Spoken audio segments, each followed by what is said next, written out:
बऱ्याच वर्षांना विठ्ठलाचं दर्शन घेतलंय. देवाचीच इच्छा असते. बऱ्याच वर्षानंतर विठुरायांनी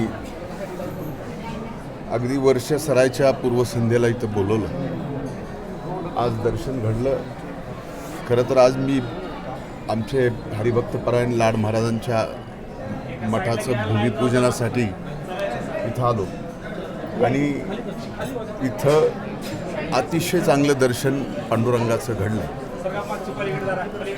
सरल्यालं वर्ष सरल्यालं सगळं सरू दे आणि महाराष्ट्राच्या वरचे शेतकऱ्यांच्या वरचे सर्व काही संकट दूर होऊ दे आणि याच्या पलीकडं या महाराष्ट्राला फार प्रगतीकडं, महाराष्ट्रातल्या प्रत्येक माणसाला प्रगतीकडं न्यावं हीच विठुरायाच्या चरणी डोकं ठेवून प्रार्थना केली. सध्या निवडणुकीचा धामधूम सुरू आहे. संजय राऊत म्हणतात की अजित पवारांनी पुण्यात 5 कोटी रुपये घेतले.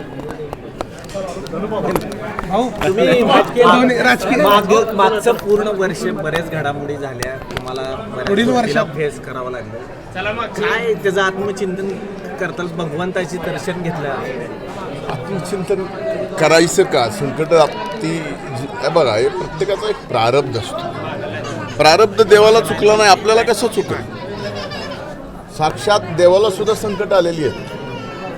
तुम्ही जरा सानिध्यात चांगल्या लोक राहिलात ना, तुमच्या लक्षात येईल. हे प्रारब्ध आहे. ही संकट ओढून आणलेली नाही.